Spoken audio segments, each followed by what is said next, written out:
Mariana Costa tinha 28 anos quando percebeu que o problema não era a sogra. O problema era ela mesma, mais especificamente, o hábito silencioso de encolher que ela tinha cultivado sem perceber quando esse processo tinha começado. Para entender a noite em questão, é preciso entender quem eram as pessoas nela. Mariana tinha chegado em São Paulo aos 22 anos com uma mochila, um notebook velho e as mãos calejadas de anos ajudando o tio Geraldo a catalogar equipamentos na fazenda de Mato Grosso. Tio Geraldo Pereira Costa era um homem calado do interior de Cuiabá que tinha aparecido na vida dela quando ela tinha 6 anos, depois que a mãe biológica sumiu de vez, com um contrato de guarda assinado em cartório e uma fazenda de gado Nelore que cheirava a terra molhada e capim. Ele nunca foi efusivo. Nunca foi o tipo de pai que diz "te amo" em voz alta, mas estava sempre lá no quarto dia de febre, na formatura, na tarde em que ela decidiu ir para São Paulo tentar a vida no design de interiores. Ele disse: "Vai, é bom você conhecer mais mundo", e deu um envelope com dinheiro que durou 4 meses. Rafael Monteiro ela conheceu 3 anos depois, numa feira de decoração no Expo Center Norte, onde ele tinha ido com um cliente e ela estava representando um escritório parceiro. Conversaram por 40 minutos sobre iluminação de ambientes corporativos e ele pediu o número. 2 anos de namoro, um pedido de casamento no estacionamento de um shopping no Morumbi, com anel simples e palavras que pareciam verdadeiras, e de repente Mariana Costa era Mariana Costa Monteiro, casada com o herdeiro da Monteiro Investimentos, uma das maiores gestoras de capital privado de São Paulo, morando num apartamento de 300 metros quadrados nos Jardins e aprendendo as regras não escritas de um mundo que nunca tinha sido o dela. Dona Helena Monteiro era a enciclopédia dessas regras. Viúva do Edson Monteiro há 7 anos, ela tinha assumido a presidência do Conselho da Monteiro Investimentos quando o marido adoeceu e não tinha soltado mais. 60 anos vividos com a precisão de quem sabe que elegância não é sobre dinheiro, é sobre saber exatamente o quanto o dinheiro pode fazer em cada situação. Ela nunca gritava, nunca levantava a voz.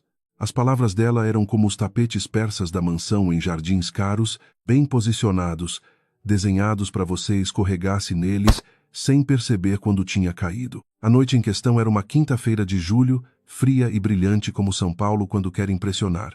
A mansão tinha sido construída nos anos 90 pelo Edson, um homem que, por todas as histórias que Mariana tinha ouvido, era mais generoso e menos calculista do que a viúva que ficou administrando o legado. 20 convidados circulavam entre arranjos de orquídea branca com taças de espumante, todos com o mesmo tipo de conversa sobre fundos imobiliários, câmbio e a inevitável tragédia da cidade estar mudando demais. Mariana circulava junto, de vestido de renda bege comprado no Brás semana passada, porque nenhuma boutique de Pinheiros cabia no cartão naquele mês. Rafael tinha dito que ficava lindo. Rafael dizia isso sobre tudo o que ela usava, o que era gentil, mas tornava a opinião dele completamente inútil como orientação em janta de alta sociedade. Ela estava conversando com um casal de Alphaville sobre reforma de um apartamento em Moema quando Dona Helena apareceu. Não que ela tivesse chegado, Dona Helena nunca chegava a lugar nenhum. Ela se materializava, como se o espaço ao redor dela se reorganizasse para recebê-la, e de repente estava ali com a taça de vinho branco nos 2 dedos, o colar de pérolas no pescoço, o sorriso que ela usava em situações que exigiam precisão cirúrgica. Que vestido corajoso, Mariana! 4 palavras. Voz baixa. Sorriso perfeito. A conversa do casal de Alphaville continuou. A música ambiente não falhou. Mas Cláudia Brandão, a melhor amiga de Dona Helena desde a PUC dos anos 80, baixou levemente a taça. 2 mulheres perto da lareira trocaram um olhar rápido, e Mariana sentiu o peso da palavra corajoso pousando no vestido do Brás como um carimbo que todo mundo na sala tinha lido, antes dela, não porque ela não entendesse, mas porque entender e conseguir responder eram 2 coisas diferentes. Obrigada, Dona Helena. A voz saiu firme. Era uma vitória pequena. Você sempre tem essa garra, né? Dona Helena se virou levemente para o grupo, incluindo Cláudia no raio do sorriso. Usar o que tem com tanta confiança. Eu jamais teria essa coragem toda. Mariana processou cada camada em tempo real. Garra era atrevimento. Confiança era ingenuidade de quem não sabe que não devia. Jamais teria essa coragem, era superioridade embalada em admiração, construída com tanta precisão cirúrgica que qualquer resposta direta tornaria Mariana a agressora do episódio. Dona Helena não gritava. Nunca tinha precisado. Os elogios dela funcionavam como os tapetes persas da mansão caros, bem colocados, desenhados para você escorregasse neles sem entender onde tinha caído. Rafael chegou pelo lado direito. Ficou ao lado dela, colocou a mão na parte baixa das costas e apertou os dedos levemente uma vez, 2 vezes. Era o código que os dois tinham construído sem nunca ter falado sobre ele. Eu vi. Eu sei. Me desculpa. Mariana apertou de volta porque o amava. Mas a 5ª ou 6ª vez que um homem pede desculpa pela mãe, sem falar nada para a mãe, o código começa a soar menos como amor e mais como gestão de dano. Rafael, Dona Helena disse com sorriso, como se só então tivesse notado o filho, você foi falar com o Marcos sobre aquela carta de intenção? E a conversa girou. O assunto virou negócios. Cláudia Brandão puxou Mariana de lado para perguntar sobre o projeto de Moema. Com o mesmo interesse bem calculado da professora que sempre aprende com a aluna, e Mariana respondeu com o tom profissional que tinha aprendido a usar quando precisava de uma armadura mais leve do que briga. A janta foi servida às 20 horas. Risoto de fungo com azeite trufado, salada de rúcula com pera e gorgonzola, cordeiro com crosta de ervas e batata gratinada, a mesma sequência da cozinheira dos Monteiro que havia anos, não mudava porque Dona Helena acreditava que consistência era elegância. Mariana comeu com atenção ao prato e às conversas, guardando as palavras da sogra num canto do pensamento, onde ela depositava as coisas que não conseguia processar em tempo real. Era um canto que estava ficando cheio demais. Em dado momento, Rafael comentou para a mesa que Mariana estava com um projeto novo em Pinheiros, e Cláudia disse que, charmoso, você é tão criativa, fazer o que você faz com o que você tem é quase uma arte, né? E Mariana reconheceu a estrutura embalagem diferente, mesmo o presente envenenado. É mesmo, ela disse. A gente aprende a ser criativa. Cláudia levantou a taça como se estivesse brindando. Mariana levantou a taça também. Mais perto da sobremesa, enquanto o assunto da mesa circulava por uma viagem que alguém estava planejando para Lisboa, Dona Helena comentou para a anfitriã, na voz de confidência que alcançava exatamente as pessoas que ela queria que alcançasse, o Rafael sempre foi assim, prefere caráter a aparências. Eu criei ele dessa forma, que nem o pai dele. A anfitriã disse que lindo isso. Helena, que valores bonitos. E Mariana tomou o último gole de vinho da taça sem sentir o sabor. Às 22 horas ela pediu licença e saiu pela porta lateral para o jardim. Precisava de 3 minutos de ar que não tivesse o cheiro de Chanel número 5 e julgamento embrulhado em elogio. O jardim era grande, as bordas mal iluminadas pelas lanternas de ferro, a fonte no centro fazendo o barulho de água que encobre conversa. Ela ficou perto da fonte, soltou os ombros e olhou para o céu laranja de São Paulo, que nunca escurecia de verdade por causa das luzes da cidade. O celular vibrou no bolso. Tio Geraldo. Ela atendeu num segundo. Tio. Mari. A voz do outro lado estava diferente e mais pesada, com uma rouquidão nova que ela não reconhecia naquele homem, que nas últimas 3 décadas ela tinha ouvido falar com mais facilidade sobre vacinas de gado do que sobre qualquer sentimento. Faz 3 dias que tento te ligar, minha filha. Eu sei, desculpa. Ela não explicou que tinha começado a atender às chamadas do tio em horários que não coincidiam com a sogra, porque Dona Helena um dia tinha comentado com aquele tom de observação que era diagnóstico que ela ficava horas no telefone, com gente de fora, e Mariana, sem perceber exatamente quando, tinha ajustado os horários. Tá tudo bem lá em Cuiabá? Não muito. Uma pausa que durou mais do que ela esperava. Preciso te falar de uma coisa importante, Mari. Sobre você, sobre o futuro. Tem um documento, uma situação legal, um prazo que você não pode deixar passar. Eu precisava que você entendesse que ela ouviu algo, um passo na pedra do jardim, ou o vento na folhagem, ou as duas coisas juntas. Virou. A porta lateral estava entreaberta, projetando um retângulo de luz amarela no caminho de pedra, e dentro desse retângulo havia uma sombra comprida, imóvel, feminina que ficou parada tempo demais para ser passagem acidental. Tio, posso te ligar amanhã de manhã cedo? Tô num jantar agora. Pode. A voz dele ficou mais cansada ainda. Mas não deixa para depois de amanhã. Tá me ouvindo? Não deixa passar, Mari. Não deixo. Prometo. Ela desligou, Ficou olhando para a porta. A sombra tinha sumido.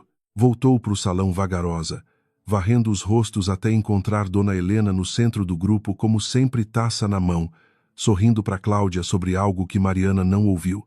Mas quando os olhos das duas se cruzaram por cima das cabeças dos convidados, Dona Helena desviou o olhar primeiro. Não era o desvio de quem tinha ganhado a noite. Era o desvio de quem tinha ouvido uma palavra que mudava o cálculo e estava reconsiderando os próximos movimentos. Rafael buscou ela às 23 horas. No carro, depois de 10 minutos de Paulista em silêncio com o rádio tocando alguma coisa de jazz que ninguém tinha escolhido, ele disse: "Minha mãe não queria dizer mal com o negócio do vestido. Ela é assim.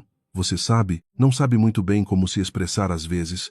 Mariana ficou olhando pela janela para o desfile de prédios iluminados que passavam como páginas viradas rápido demais. Tá bom, Rafael. Ele sabia o que tá bom dela significava. Ela sabia que ele sabia.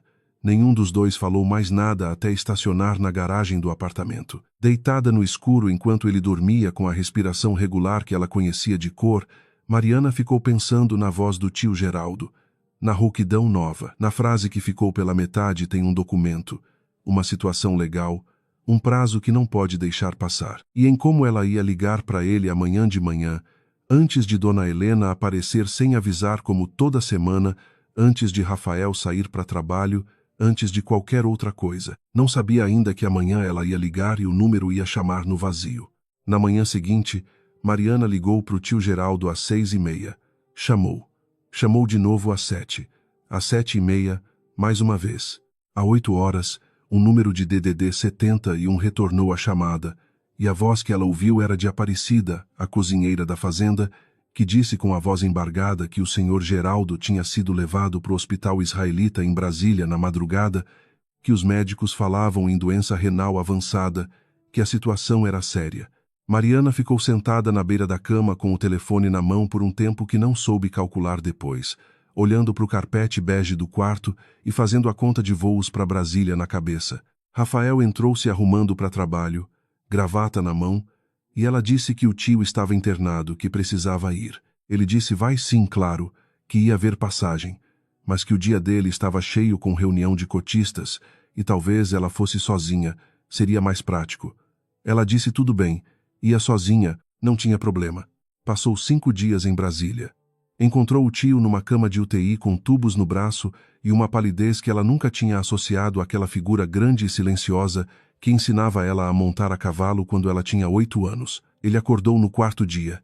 Reconheceu ela, segurou a mão dela com uma força que surpreendeu a Mariana, dado o estado do homem, e disse, com a voz que saía em camadas como se cada palavra custasse alguma coisa: a gente ainda precisa conversar sobre aquele assunto, Mari. Mas estava exausto demais para mais do que isso, e o médico pediu para não cansar o paciente. Ela ficou os 5 dias, saindo só para comer e dormir num hotel a 2 quadras do hospital. Levou trabalho no notebook, mas ficou mais olhando a tela do que fazendo coisa. No 5º dia, a nefrologia confirmou que o quadro era crônico, mas estabilizado. Diálise 3 vezes por semana, sem previsão de alta próxima. Ela foi embora quando ele pediu que fosse, do jeito que aquele homem pedia as coisas, não com palavras, mas virando o rosto para o lado e dormindo, que era o jeito dele de dizer que o momento tinha passado. Voltou para um apartamento que parecia ter esfriado meio grau enquanto ela estava fora. Rafael estava mais quieto, não de um jeito ruim, de um jeito cauteloso, como alguém que aprendeu uma informação nova e ainda está decidindo o que fazer com ela. Quando ela perguntou se estava tudo bem, ele disse que estava, que só tinha sido semana pesada no trabalho. Ela aceitou porque era fácil aceitar quando você também está cansada. 3 semanas depois, numa terça-feira de agosto com chuva fina batendo nas janelas de alumínio do apartamento, Dona Helena foi pessoalmente. Rafael estava em Campinas, reunião com cotistas que tinha sido reagendada 2 vezes. A empregada tinha folga médica e saído mais cedo. Dona Helena tocou o interfone às 10 da manhã, com uma caixinha da Ovner na mão. Passei pela confeitaria. Pensei em você e Mariana. Abriu a porta porque não havia motivo documentado para não abrir, porque a abertura de portas para o perigo que você conhece tem uma lógica própria que só faz sentido quando você analisa de fora. Elas tomaram café. Dona Helena colocou açúcar com a delicadeza de quem fez esse gesto a vida inteira, e cada detalhe é calculado para parecer natural. Conversaram sobre a reforma que Cláudia Brandão estava fazendo no apartamento dela no Itaim, sobre um restaurante novo no Jardim Europa, sobre como São Paulo estava irreconhecível ultimamente. Conversa de liturgia, o tipo de papo que preenche o espaço antes do assunto real aparecer. Dona Helena abriu a bolsa. Colocou duas coisas na mesa de centro com aquela precisão de gesto. Uma fotografia impressa em papel comum e um papel dobrado ao meio. Preciso te mostrar alguma coisa. Sem o sorriso dessa vez, só a face em repouso, que era quase tão afiada quanto o sorriso. A fotografia mostrava Mariana de costas numa cafeteria de shopping, conversando com um homem que ela precisou de alguns segundos para reconhecer como Daniel Freire, arquiteto com quem ela tinha tido reunião de trabalho 3 semanas antes, numa cafeteria de shopping, porque o escritório dela estava em reforma, e eles precisavam discutir o projeto de um cliente em comum. Na foto, os dois estavam inclinados um em direção ao outro, mas inclinados numa cafeteria lotada em horário de almoço é uma coisa, e inclinados numa foto sem contexto é outra completamente diferente. Quem tirou essa foto? Mariana perguntou. A voz saiu mais calma do que ela esperava de si mesma. Isso não é relevante. Mariana dobrou os olhos para o papel. Era uma declaração manuscrita. Ela reconheceu a letra antes de reconhecer o nome no final. Teresa, a empregada que tinha sido demitida 2 meses antes depois de uma discussão sobre horário que tinha virado questão de princípio dos dois lados. A declaração dizia que Teresa tinha observado a senhora Mariana chegando atrasada de encontros com frequência, sempre com justificativas diferentes. Essa é a Teresa, ela disse. A empregada que eu demiti há 2 meses. Funcionários demitidos, às vezes, têm mais vontade de falar a verdade do que os que ainda dependem do salário. Dona Helena fechou as mãos em cima do papel com uma suavidade que Mariana achou mais ameaçadora do que qualquer gesto brusco. Eu não estou aqui para acusar você, querida. Vim porque me preocupo com o Rafael. E porque acho que você, no fundo, sabe que essa situação não está te fazendo bem, nem a ele. Mariana olhou para a foto. Olhou para o papel. Olhou para Dona Helena. Eu conheço esse homem da foto. É o Daniel Freire, arquiteto. A gente se reuniu nessa cafeteria porque a do escritório estava fechada em reforma. Claro que sim. O tom não mudou. Nem uma fibra. Não, a senhora está me ouvindo ou está só concordando? Eu estou explicando o que aconteceu, Mariana. Dona Helena cruzou as mãos no colo com aquela paciência que pesava mais do que irritação. Não precisa se justificar para mim. Só precisava que você soubesse que eu sei, que essas coisas chegam até as pessoas. Mariana ficou em silêncio. Não porque não tinha o que responder tinha, mas entendeu naquele momento que qualquer coisa que dissesse ali ia ser guardada e usada depois com a mesma precisão com que as palavras do jantar eram escolhidas. O objetivo daquela visita não era resolver nada, era semear, era plantar uma versão da história e deixar ela crescer sozinha num espaço que só Mariana e Rafael habitavam. Dona Helena foi embora às 11h30. Levou a fotografia, levou o papel, deixou a caixinha da Ovner na bancada da cozinha como se fosse uma bandeira fincada no território. À noite, Rafael chegou de Campinas com ar de cansado e abraçou ela antes de soltar a mala. Mariana ficou quieta dentro do abraço. Esperou, ele foi para o chuveiro, voltou com a toalha na cintura e só então disse, sem olhar diretamente para ela, minha mãe me mandou mensagem hoje. Disse que foi te visitar. Foi.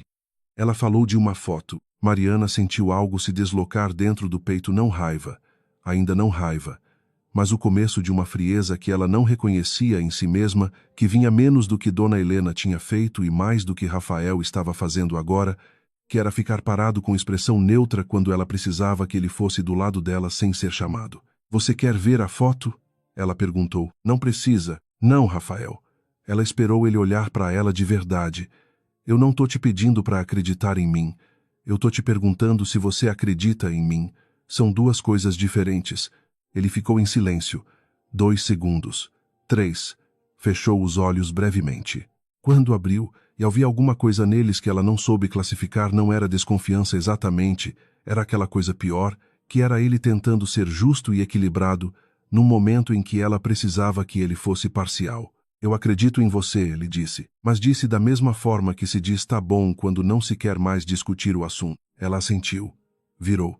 Foi para a cozinha pegar um copo d'água que não precisava tanto do copo quanto do movimento de sair da sala.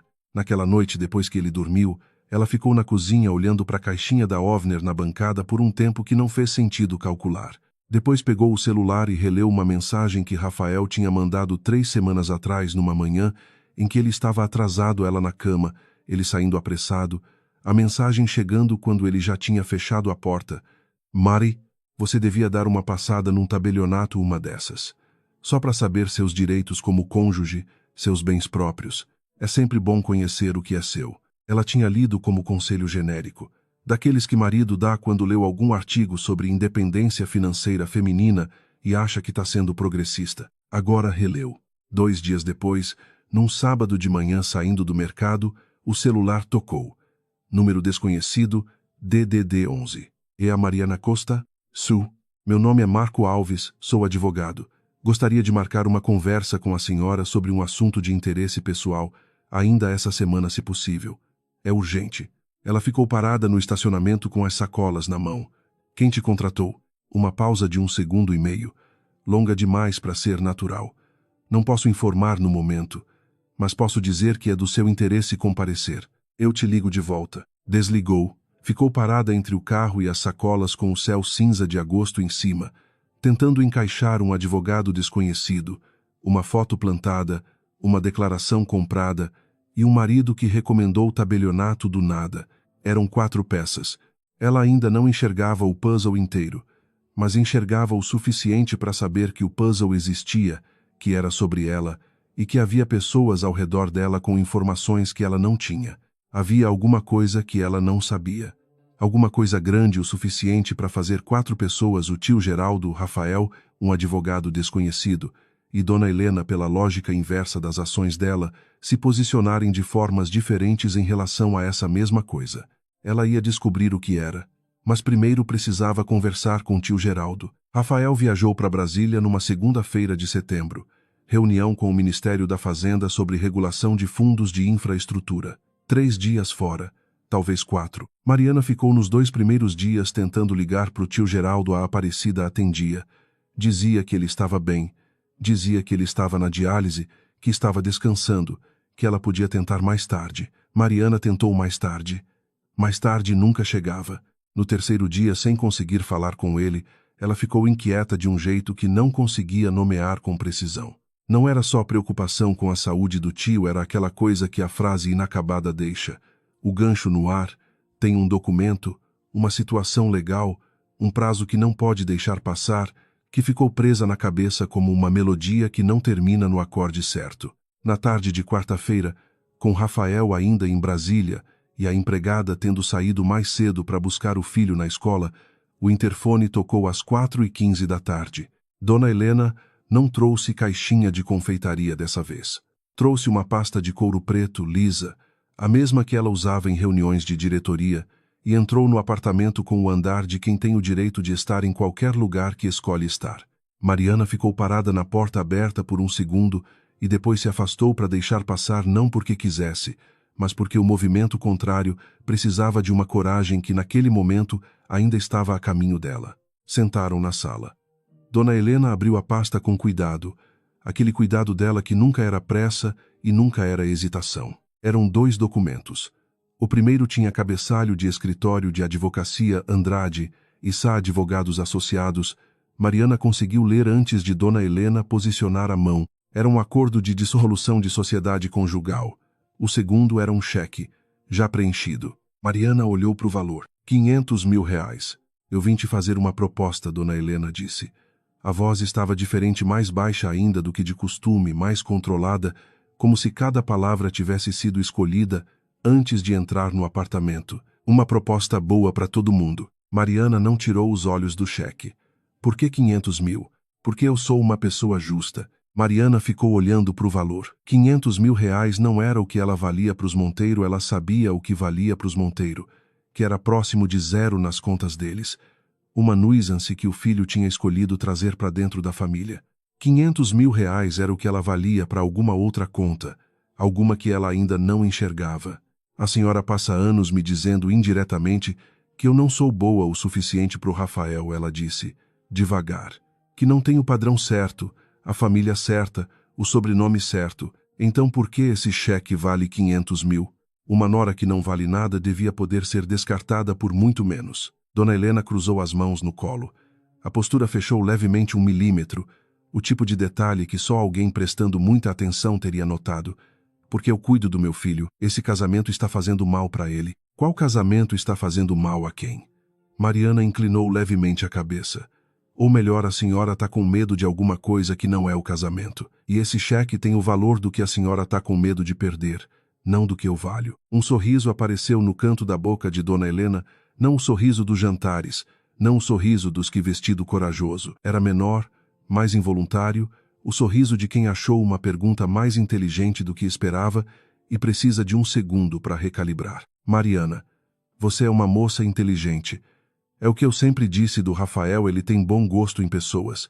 Você não pertence a esse mundo, isso é fato, mas você tem inteligência. Use essa inteligência agora. Assina o papel, pega o cheque e começa uma vida nova com dinheiro suficiente para ser livre de verdade. Não. A palavra saiu antes que ela terminasse de decidir dizer lá. Mas quando saiu, soou certa, não agressiva, não assustada, só certa, como uma peça que encaixa depois de ficar solta por tempo demais. Dona Helena ficou completamente imóvel. Era a primeira vez que Mariana via aquilo, não a pausa calculada antes de responder, mas a pausa de quem não tinha calculado a resposta porque não tinha previsto essa versão da pergunta. Mariana. A voz saiu 1 milímetro mais tensa. Não vou assinar. Você não sabe no que está se metendo. Mariana olhou para Dona Helena com uma atenção diferente de todas as atenções que tinha usado com ela nos últimos 2 anos. Não era análise de sobrevivência, a atenção de quem está calculando onde o próximo golpe vai vir. Era uma atenção mais fria, mais curiosa. Pela primeira vez desde que eu conheço a senhora parece assustada. E o que me chamou a atenção foi perceber que a senhora estava assustada antes de eu abrir a boca. Não foi minha recusa que assustou, era eu estar aqui ainda. Dona Helena se levantou, juntou a pasta. O cheque ficou na mesa. Assina o papel, Mariana. Não. Você vai se arrepender, talvez. Mariana ficou sentada. Mas não hoje. Dona Helena saiu. A porta fechou com um clique que soou mais definitivo do que qualquer coisa que ela tinha dito. O apartamento ficou em silêncio, e Mariana ficou olhando para o cheque em cima da mesa de centro como se fosse uma confissão que alguém tinha deixado cair sem querer. Pegou o celular. Discou para o número do tio Geraldo. Chamou. Chamou de novo. Uma terceira vez. Na quarta chamada, Aparecida atendeu. A voz estava diferente, mais amolecida, como de alguém que passou horas sendo forte e chegou no limite disso. Aparecida, Mariana disse baixo. Preciso falar com ele. Uma pausa. Senhora Mariana. Outra pausa, mais longa. O senhor Geraldo faleceu essa manhã, às 9h40. O médico disse que foi tranquilo. Ele estava dormindo. Mariana ficou olhando para o cheque na mesa. Entendi, ela disse. Depois, obrigada por me ligar, Aparecida. Ficou com o telefone na mão depois de desligar. O apartamento continuava em silêncio, mas era um silêncio diferente, agora mais largo, com mais espaço do que tinha antes, como quando você percebe que uma voz que estava no fundo da sua vida há 22 anos não vai mais estar lá. Ela não chorou ainda. O choro tem hora de chegar, e às vezes essa hora fica suspensa quando há outras coisas mais urgentes ocupando o mesmo espaço interno. 10 minutos depois, o celular tocou com um número de Cuiabá que ela não reconhecia. Senhora Mariana Costa Monteiro, voz masculina, formal, cuidadosa. Sim, meu nome é Paulo Ferreira, sou tabelião em Cuiabá. Eu era o cartório responsável pelo testamento do senhor Geraldo Costa. Uma pausa respeitosa. Sinto muito pela perda. Era um homem de muito caráter. Ele deu um segundo para que isso tivesse espaço. Liguei porque preciso que a senhora compareça pessoalmente ao cartório em até 48 horas para a leitura formal do testamento. Há uma cláusula com prazo vinculado à data do óbito. Se não for cumprida nessa janela, as disposições entram em outro regime. É muito importante. 48 horas. Sim, senhora. O cartório fica disponível até às 18 horas de sexta-feira. Ela desligou. Ficou parada no meio da sala por um momento, olhando para o cheque de 500 mil reais em cima da mesa, para o apartamento silencioso, para o celular na mão. Pegou o cheque, dobrou ao meio, dobrou de novo, e colocou na gaveta da cômoda do corredor. Não porque ia usar, porque era evidência de alguma coisa que ela ainda não sabia nomear completo, mas que ia precisar ter na mão. Abriu o aplicativo de passagens. São Paulo-Cuiabá, quinta de manhã cedo, retorno aberto. Enquanto comprava, mandou mensagem para o Rafael. Tio Geraldo faleceu hoje de manhã. Vou para Cuiabá resolver o testamento. Viajo amanhã. A resposta demorou 37 minutos. Meu Deus, Mari. Sinto muito. Quer que eu vá junto? Consigo reorganizar a agenda. Ela ficou olhando para a mensagem. Pensou em dizer sim. Pensou em como seria mais fácil. E pensou também em que mais fácil tinha sido o critério que ela usou para as últimas centenas de decisões do casamento. E no que esse critério tinha produzido. Não precisa, ela digitou. Eu consigo sozinha. Antes de fechar o celular, ligou para o número do Dr. Marco Alves que tinha guardado como advogado ver depois. Ele atendeu no segundo toque, como alguém que estava esperando. Dr. Marco, ela disse, você me ligou semana passada. Eu quero marcar uma conversa. Estou indo para Cuiabá amanhã. Uma pausa. Eu sei que você está indo para Cuiabá. A voz tinha uma tranquilidade que não era indiferença, era a tranquilidade de quem tinha esperado por uma ligação, e ela finalmente chegou. Posso estar lá na quinta de manhã. A que horas você quer se encontrar antes do cartório? Ela ficou parada com a mala aberta na frente, metade vazia.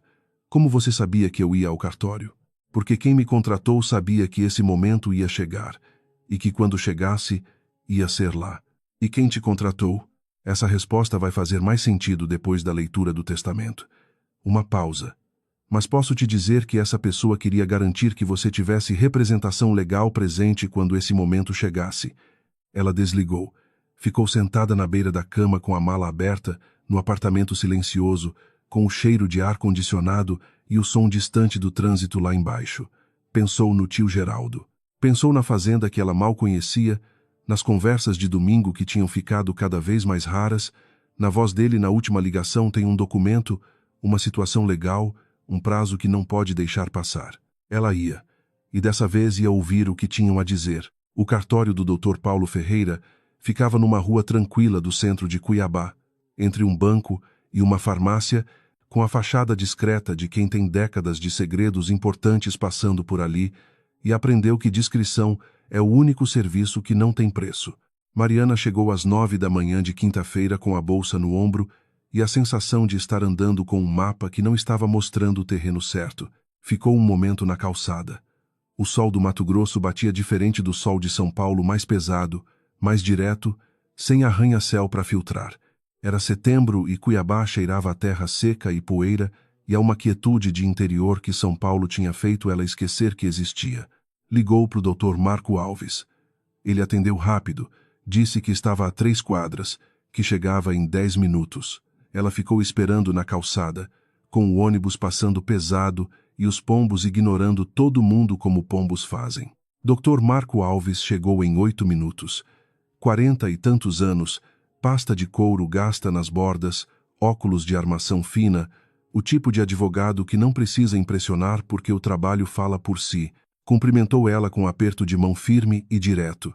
Antes de entrar, ela disse, preciso saber quem te contratou. Ele ajustou os óculos. A resposta vai fazer mais sentido depois da leitura. Mas posso te dizer que a pessoa que me contratou queria garantir que você tivesse representação quando esse momento chegasse. Por que essa pessoa não me disse isso diretamente? Porque ela achava que você não ia acreditar se ela contasse. Ela o olhou por um segundo. Depois entrou. O escritório do Dr. Ferreira tinha aquela seriedade acumulada dos lugares que existem faz décadas para guardar os momentos mais definitivos da vida das pessoas. Mesa de jacarandá escuro com a madeira polida que só o tempo faz, prateleiras com pastas numeradas em sequência desde os anos 80, uma moldura na parede com foto do tabelião, apertando a mão de um governador que Mariana não reconheceu. Doutor Ferreira tinha uns 70 anos, cabelos completamente brancos, a lentidão de movimento de quem aprendeu que pressa é um hábito caro demais para manter.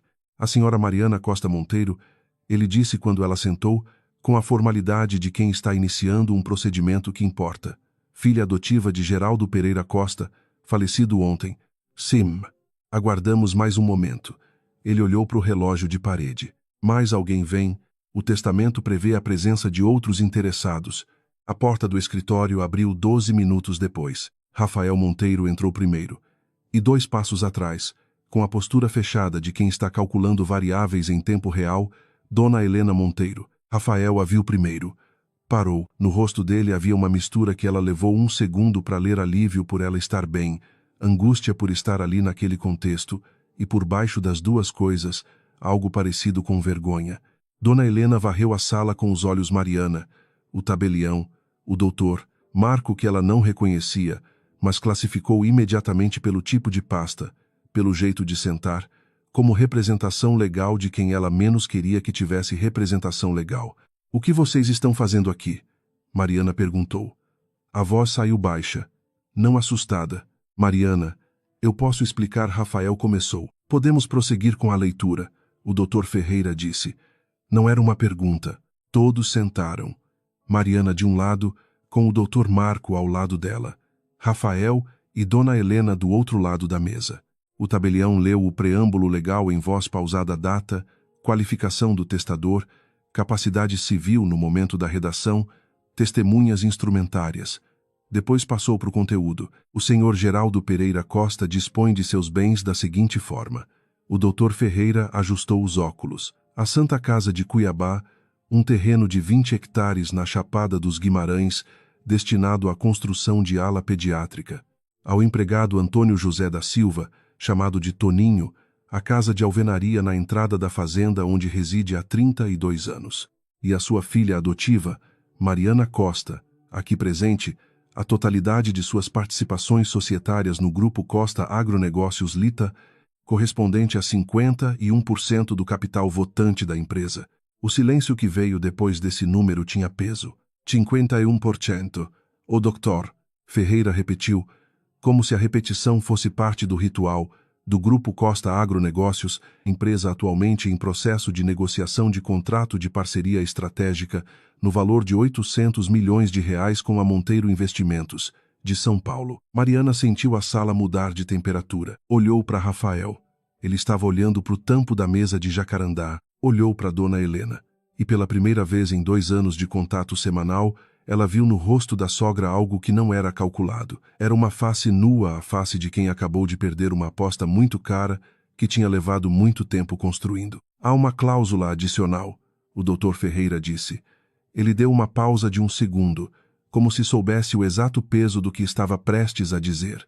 A cláusula 4 do testamento estipula que, caso a herdeira Mariana Costa se divorcie antes de completar 30 anos de idade, ela completará 30 em março do próximo ano, a participação societária retorna ao estate e é destinada integralmente à fundação filantrópica do testador. A cláusula é irrevogável e foi registrada neste cartório há 6 anos.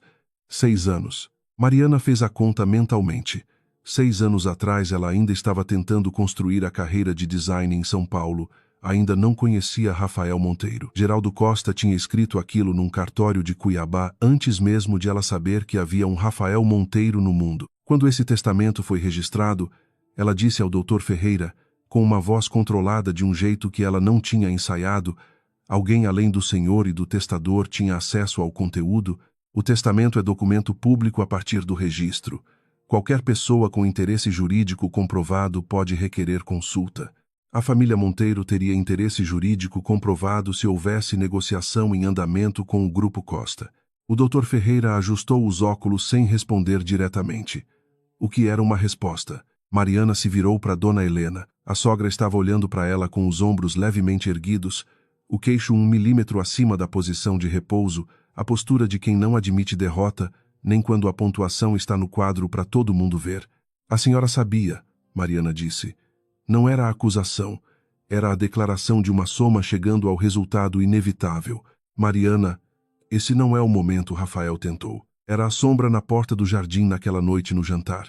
Mariana continuou, devagar, como quem está lendo em voz alta uma história cujas páginas foram chegando fora de ordem. A senhora ouviu minha conversa com o tio Geraldo. Ele estava me dizendo que havia um documento, um prazo, uma situação legal que eu precisava resolver. A senhora já sabia o que era. Ela abriu a bolsa, tirou o cheque que tinha guardado na gaveta da cômoda do corredor, colocou em cima da mesa. R$ 500.000 para eu assinar o divórcio antes de março, antes dos meus 30 anos, antes da cláusula 4. Dona Helena olhou para o cheque, olhou para frente. Eu agi no interesse da família, ela disse. A voz continuava intacta. Era isso que Mariana achava mais impressionante e mais perturbador que até ali, com tudo na mesa, a voz dela continuava intacta. Esse contrato representa R$ 800 milhões e o futuro da Monteiro Investimentos por uma década. Uma empresa que o Edson construiu. Uma empresa que o Rafael herdou. Eu fiz o que qualquer mãe faria. A senhora assediou minha esposa por 2 anos. A voz de Rafael mudou de tom. Não era a voz do aperto de mão nos jantares. Não era o tá bom de noite no carro. Era a voz de alguém que chegou num ponto em que não tem mais como não falar. A senhora usou foto manipulada, declaração comprada de ex-funcionária e R$ 500.000 para forçar um divórcio. Isso não é interesse da família. É extorsão. Rafael. Não. Ele fechou os olhos por um segundo. Quando abriu, estava olhando para Mariana. Eu deveria ter falado antes. Eu sei que não é suficiente agora. Mas eu precisava falar. Mariana o olhou. Havia a Mariana de 2 anos atrás que teria achado esse momento suficiente, o momento em que ele finalmente falou. Finalmente ficou do lado dela na frente da mãe. Finalmente. Mas havia também a Mariana desse momento, que sabia que a conversa entre eles era grande demais para esse escritório, e que antes disso havia uma questão mais imediata. A senhora vai se apresentar voluntariamente ao Conselho de Administração do Grupo Costa e revelar que tinha conhecimento prévio da cláusula testamentária e que agiu para impedir a transferência legítima da herança, Mariana disse para Dona Helena, na frente dos conselheiros, com o Dr. Marco presente e registrando. Essa é a condição para eu não processar criminalmente por extorsão. Dona Helena ficou imóvel. Você não tem prova suficiente, tem o cheque. Mariana tocou no papel. Tem o registro de que a Monteiro Investimentos acessou esse cartório 6 anos atrás através de consultoria jurídica. O Dr. Marco encontrou esse registro. Ela olhou para o advogado ao lado. Ele assentiu. Tenho a Teresa, que vai ter muito mais vontade de explicar quem pediu para ela assinar aquela declaração quando entender que o contrário é cumplicidade em fraude. E tenho 2 anos de assédio sistemático que vai tornar esse processo muito interessante para qualquer jornalista de negócios da Faria Lima. O escritório ficou em silêncio. Mais definitivo do que o silêncio depois do testamento, Dona Helena olhou para o filho. Ele não devolveu o olhar. Ela olhou para Mariana. E pela primeira vez, o que havia no rosto dela não era cálculo nem superioridade, nem aquela delicadeza afiada de palavra escolhida a dedo. Era o cansaço de quem lutou uma batalha longa com armas que julgava invencíveis e acabou de perceber que estava errada sobre as armas. Vou pensar, ela disse. A senhora tem até sexta de manhã. Mariana guardou o cheque na bolsa. O Dr. Marco fica disponível. Dona Helena se levantou, pegou a pasta e saiu sem olhar para mais ninguém. Rafael ficou sentado. Só os dois agora, e os 2 advogados que tinham a profissional discrição de ficar inquietos. Mari, Rafael disse, bem baixo. Ela se levantou, pegou a bolsa. Não agora, Rafael. A voz não era raiva, era a consciência clara de que a conversa que precisava acontecer entre eles era grande demais para acontecer aqui, em cima da poeira de tudo que tinha acabado de desabar. Hoje não. A ligação de Dona Helena chegou às 4h30 da tarde, 5 horas depois da saída do cartório. Mariana estava no quarto do Hotel de Ville, com os sapatos ainda no pé, o notebook aberto no Estatuto Social do Grupo Costa que o Dr. Marco tinha enviado por e-mail logo depois da reunião e uma xícara de café que tinha esfriado há 40 minutos. Quero conversar, Dona Helena disse. Sem o querida, sem a voz de liturgia. 3 palavras diretas, de alguém que não tem mais orçamento para embalagem. Pode vir, Mariana disse. Estou no De Ville, quarto 706. Ela apareceu 42 minutos depois, de calça preta e blusa branca simples, sem o taior de reunião de diretoria.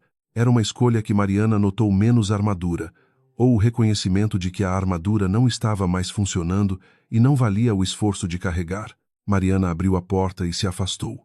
Dona Helena entrou. Varreu o quarto com os olhos, o notebook aberto na cama, a bolsa na cadeira, a xícara de café fria na mesa, o tipo de avaliação automática que não consegue ser desligada. Pode sentar, Mariana disse. Dona Helena sentou na poltrona perto da janela. Mariana ficou em pé, encostada na escrivaninha. Do lado de fora da janela, o skyline de Cuiabá na tarde de setembro tinha aquela luz mais dourada do interior, menos filtrada, mais honesta. Vim porque você me deu um prazo, Dona Helena disse. A voz estava mais baixa do que nunca, mas sem o afinamento calculado de antes, era só baixa, de alguém que terminou o dia mais pesado de uma vida longa. Não porque eu achei que você tinha razão em me dar um prazo, mas a senhora veio. Uma pausa que durou exatamente o tempo que ela precisou. Vim. Então a senhora sabe que o prazo existe porque eu tenho o que preciso para fazer o que disse. Dona Helena ficou olhando pela janela. Depois virou para Mariana com um olhar que ela não tinha visto antes, não calculado, não afiado. Era o olhar de alguém avaliando uma adversária, com algo que se aproximava de respeito involuntário. Quando você descobriu que foi o Rafael que mandou os documentos para o advogado, Mariana ficou quieta por um segundo. Era a primeira vez que o nome de Rafael aparecia numa conversa entre as duas, sem ser deflexão ou acusação. Ontem à noite ela disse: depois que a senhora foi embora do cartório, conversei com o Dr. Marco. Ele me disse que poderia revelar a identidade de quem o contratou se eu quisesse, porque a revelação era parte do serviço. Eu disse que queria. Dona Helena girou levemente a cabeça. Ele sabia do testamento faz quanto tempo? 4 meses. Alguém da assessoria jurídica da Monteiro tinha acesso ao registro do cartório por causa das negociações do Grupo Costa. Rafael encontrou a cláusula e entendeu o que significava. Mariana cruzou os braços. Não defensivamente, era o gesto de alguém que está organizando o que vai dizer. Em vez de me contar diretamente, ele contratou o doutor Marco para garantir que eu tivesse representação legal quando o momento chegasse. Deixou bilhete anônimo com os arquivos do testamento. Mandou conselho oblíquo sobre tabelionato. Fez tudo por trás e em silêncio porque tinha medo de que eu pensasse que ele tinha ficado no casamento por interesse. Dona Helena ficou em silêncio. E havia uma qualidade específica naquele silêncio, a qualidade de quem está descobrindo que o filho fez uma coisa que ela não previu, que desmantelou o plano dela por dentro enquanto ela estava ocupada desmontando Mariana por fora. Ele errou, Mariana disse. Devia ter me contado diretamente. Mas existe uma diferença entre o que o Rafael fez e o que a senhora fez. E essa diferença é a intenção. A senhora tentou me destruir. Ele tentou me proteger de um jeito errado. São duas coisas diferentes. E isso muda alguma coisa para o que você vai fazer comigo? A voz tinha uma borda de algo que Mariana nunca tinha ouvido de Dona Helena. Não chegava a ser vulnerabilidade, mas era a moldura de onde vulnerabilidade poderia crescer. Muda o tom, não muda a exigência. Mariana descruzou os braços. A senhora vai ao conselho de administração do Grupo Costa e explica o que sabia e quando soube. Na frente dos conselheiros, com o doutor Marco presente e registrando. Isso é a condição para que eu não processe criminalmente. E o contrato de 800 milhões vai depender de como a reunião com o conselho acontecer. Mariana ficou olhando para ela com uma atenção direta que Dona Helena não desviou dessa vez. Se a senhora fizer isso de forma completa, eu assino o contrato de parceria. O Grupo Costa precisa da Monteiro Investimentos tanto quanto a Monteiro precisa do Grupo Costa. Mas a senhora faz a reunião antes de qualquer assinatura. Dona Helena ficou olhando para ela 10 segundos que foram mais longos do que deveriam. Depois se levantou. Foi em direção à porta. Parou com a mão na maçaneta. Você é mais parecida com o Geraldo Costa do que eu pensei. Ela disse, sem virar. Ele também nunca gritava. Ela saiu. A porta fechou com um clique seco. Mariana ficou parada na escrivaninha por um momento, respirando o silêncio do quarto de hotel numa cidade que ela mal conhecia, com o cheiro de ar-condicionado e a sensação de que alguma coisa tinha terminado e outra ainda não tinha começado. Voltou para o notebook, abriu o estatuto do Grupo Costa no artigo 17 e ficou lendo. Na manhã de sexta-feira, às 8h22, o celular tocou. Dr. Marco. Tem um problema com a minuta do contrato de parceria. A voz estava controlada, mas havia urgência embaixo. A versão que a assessoria da Monteiro Investimentos enviou para o Grupo Costa tem uma cláusula que não estava na versão aprovada pelos conselheiros. Artigo 23, parágrafo 2º. Melee. Transfere automaticamente o poder de voto das ações do Grupo Costa para um comitê gerido pela Monteiro, em caso de, e eu cito textualmente, reestruturação societária dentro de 24 meses da data de assinatura. É uma cláusula de diluição de controle. Se assinada, você perde efetivamente o poder votante que herdou em menos de 2 anos.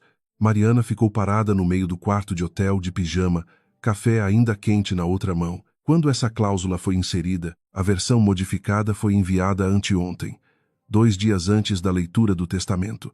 Ou alguém na assessoria da Monteiro não sabia da mudança de cenário e inseriu por instrução antiga, ou foi inserida antes que a situação mudasse, ou foi prevenção.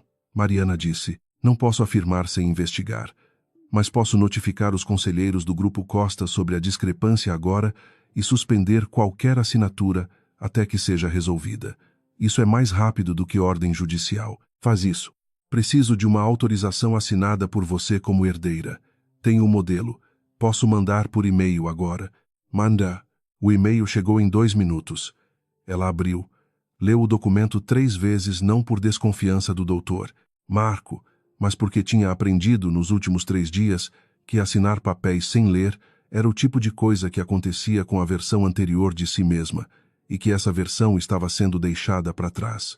Assinou digitalmente. Mandou de volta. Vou notificar os conselheiros agora, o Dr. Marco confirmou. A reunião das 10 continua. A pauta vai incluir a cláusula. Ela desligou.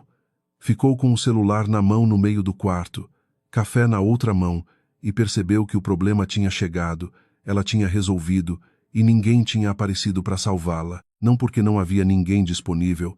Rafael estava num hotel a 2 quarteirões, ela sabia.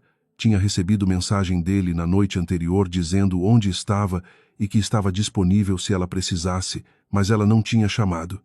Tinha lido o estatuto, dormido 6 horas, que eram 4 a mais do que esperava dormir, e acordado sendo a pessoa que resolvia esse tipo de problema. Era uma sensação estranha, não de poder, exatamente, mas de encaixe, como quando você percebe que um peso que estava carregando de um jeito desconfortável desde sempre pode ser carregado de outro jeito, e que o problema nunca foi o peso. A reunião das 10 aconteceu com 5 conselheiros do Grupo Costa por videoconferência, o Dr. Ferreira como tabelião responsável, o Dr. Marco como representante de Mariana e Dona Helena Monteiro presente pessoalmente na sala de reuniões do cartório, sentada no mesmo lugar do dia anterior, mas sem a pasta de couro e sem o sorriso de liturgia. Ela falou por 21 minutos, contou o que sabia, quando soube, o que fez. Não havia pedido de desculpa no tom, havia a precisão de quem está fazendo um depoimento e não uma confissão emocional, o que era exatamente o que Mariana tinha pedido. Não emoção, fatos, na frente de testemunhas, com registro. Os conselheiros fizeram perguntas por 40 minutos. O Dr. Marco respondeu algumas. Mariana respondeu outras sentada ao lado do Dr. Marco, com a voz calma de alguém que estudou o estatuto da empresa que herdou a noite inteira e sabia do que estava falando. A cláusula irregular foi identificada como inserção não autorizada por assessoria júnior da Monteiro Investimentos, não por Dona Helena diretamente, mas por um assistente que tinha recebido instrução vaga de incluir proteção ao controlador e tinha interpretado de forma excessivamente criativa. O assistente foi chamado durante a reunião e confirmou. A cláusula foi removida da minuta. O contrato de parceria estratégica foi assinado às 14 horas de sexta-feira. Mariana assinou representando o Grupo Costa. O procurador de Rafael assinou representando a Monteiro Investimentos. Eram 800 milhões de reais, e era a assinatura dela que segurava o acordo. Rafael estava no saguão do hotel quando ela voltou às 4 da tarde com a pasta debaixo do braço e os pés que tinham esquecido que existia calçado confortável no mundo. Ele estava sentado numa poltrona de couro bege com uma xícara de café vazia do lado e a expressão de alguém que passou horas decidindo se devia subir para o quarto ou ficar no saguão esperando. Ele ficou no saguão. Levantou quando a viu entrar pelo lobby. Assinou? Assinei. E minha mãe fez o que eu pedi. As consequências jurídicas ainda precisam ser avaliadas pelo Dr. Marco, vai depender do quanto os conselheiros querem levar adiante. Mas ela falou. Mariana parou a 2 metros dele no meio do saguão, com a pasta e o cansaço e a voz calma. Você devia ter me contado. Oisai. Não, eu sei de quem concorda para fechar assunto. Me explica. Ele ficou em pé olhando para ela, mãos nos bolsos. O saguão tinha outras pessoas, a recepcionista, um casal de turistas tirando foto do balcão, um senhor de chapéu esperando táxi. Ninguém prestando atenção nos dois. Quando eu encontrei a cláusula, ele disse: o primeiro pensamento foi te ligar e contar tudo. O segundo foi que, se eu contasse, você ia pensar que eu só fiquei no casamento por causa do testamento, que toda a paciência que eu tive com a minha mãe durante 2 anos, todas as vezes que eu segurei a mão da sua e pedi desculpa por ela sem ter coragem de enfrentar, lá diretamente ia parecer cálculo. Mesmo sem ser, parece cálculo de qualquer jeito quando você esconde. Eu sei. Ele baixou o olhar por um momento.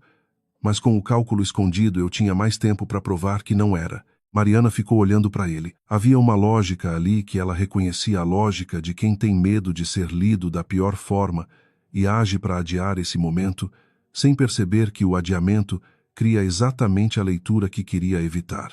Você ficou com a sua mãe agindo por 2 anos e ficou calado porque tinha medo de que eu te achasse calculista, ela disse. Mas ficando calado, você me deixou sem informação que era minha. Resolveu a situação nos bastidores como se eu fosse alguém que precisa ser gerenciada, em vez de alguém que precisa ser consultada. O que você acha que diferencia isso de ser calculista? Silêncio. Não o silêncio do aperto de mão nos jantares. O silêncio de alguém que ouviu e está processando de verdade. A intenção, ele disse por fim. Só a intenção. E a intenção conta quando o efeito é o mesmo. Ele ficou em silêncio mais um momento. Não muito, ele disse. Não o suficiente. Ela assentiu. Lentamente. Como quem confirma uma conta que fez enquanto esperava a reunião. O que você quer que eu faça diferente? Ele perguntou. A voz mais baixa. Não do casamento, não dos negócios, não da minha mãe. De mim. O que você precisa que seja diferente? Mariana respirou. Olhou para o saguão do hotel, que não era o lugar que ela teria escolhido para essa conversa, mas era o lugar em que ela estava, e às vezes o lugar é o que você tem. Na próxima vez que você souber de alguma coisa que é sobre mim, você me conta. A voz dela estava calma, não obliquamente, não através de advogado. Me conta, mesmo que seja complicado, mesmo que você tenha medo de como eu vou ler, porque o que aconteceu é que você me protegeu de uma informação que era minha, e eu fiquei 2 anos sem saber quem eu era de verdade. O que o tio Geraldo tinha construído, o que eu tinha no meu nome. 2 anos, Rafael, Oisai. E eu quero que a gente vá junto enfrentar os assuntos difíceis. Na frente, em voz alta, não eu indo atrás, não você gerenciando por baixo dos panos. Junto. Isso inclui sua mãe. Tudo bem, ele disse. Não sei se vai funcionar. Eu também não sei. No rosto dele havia algo mais limpo do que ela tinha visto. Faz muito tempo, não o alívio barato de quem escapa de uma briga, mas o alívio de quem está sendo honesto com todo mundo, inclusive consigo mesmo, pela primeira vez em muito tempo. Mas eu quero tentar, se você quiser. Mariana ficou com a pasta debaixo do braço. Olhou para o casal de turistas que tinha acabado de posar para a foto na frente da recepção, para o senhor de chapéu que continuava esperando o táxi. Eu vou amanhã de manhã para São Paulo, ela disse. Você pode ir no mesmo voo? Posso. Então vai. Ela começou a se virar para o elevador. Parou, voltou. E Rafael? Ele estava olhando para ela com aquela atenção que ele tinha quando estava de verdade presente, não gerenciando, não calculando a próxima frase. Semana que vem você me apresenta para o Conselho de Administração da Monteiro Investimentos. A voz dela estava firme. Como a maior sócia individual do parceiro estratégico de vocês, não como sua esposa. As duas coisas são verdade, mas na reunião de negócios, eu represento o Grupo Costa. Ele ficou parado. A boca abriu levemente, depois fechou, e então pela primeira vez em tempo suficientemente longo que ela tinha deixado de esperar, ele sorriu de verdade. O sorriso do estacionamento de shopping, do começo de tudo, antes do código, antes dos jantares de quinta, antes de aprender a encolher. Pode deixar, ele disse. Ela entrou no elevador. As portas fecharam. No quarto 706, ela ficou um momento na janela olhando para o Cuiabá da tarde, o sol que ia descendo pesado, as ruas de interior com aquela quietude que São Paulo tinha feito ela esquecer que existia, e lá embaixo no saguão provavelmente Rafael ainda parado onde ela tinha deixado, aprendendo o que era ser consultado em vez de gerir. Ela pegou o celular, ligou para a Aparecida, a cozinheira da fazenda. Aparecida, disse quando ela atendeu. Pode guardar o quarto do tio Geraldo do jeito que está? Quero visitar a fazenda no mês que vem. Quero conhecer. Com prazer, senhora Mariana. E havia na voz de Aparecida uma qualidade que Mariana só entendeu depois de desligar: era o tom de quem estava esperando essa ligação, de quem achava que ela ia chegar. Ela ficou com o telefone baixado, olhando pela janela para o céu que ia abrindo espaço para o dourado do fim de tarde. Pensou no homem calado que tinha aparecido quando ela tinha 6 anos, com um contrato de guarda e uma fazenda, e um jeito de cuidar que nunca precisou de barulho, que tinha escrito num cartório de Cuiabá que ela era a herdeira de tudo que ele construiu, que nos últimos dias da vida tinha tentado ligar com uma urgência que ela não tinha entendido a tempo. Obrigada, tio, ela disse. Pro quarto vazio, pro Cuiabá da tarde, para ninguém em particular. Depois foi fazer a mala. Amanhã ela voltava para São Paulo. Com a assinatura de 800 milhões no contrato, com o nome do Grupo Costa no próprio, e com a clareza de que o problema nunca tinha sido não saber encolher. O problema é que ela tinha aprendido a se contentar com isso, e esse problema estava resolvido.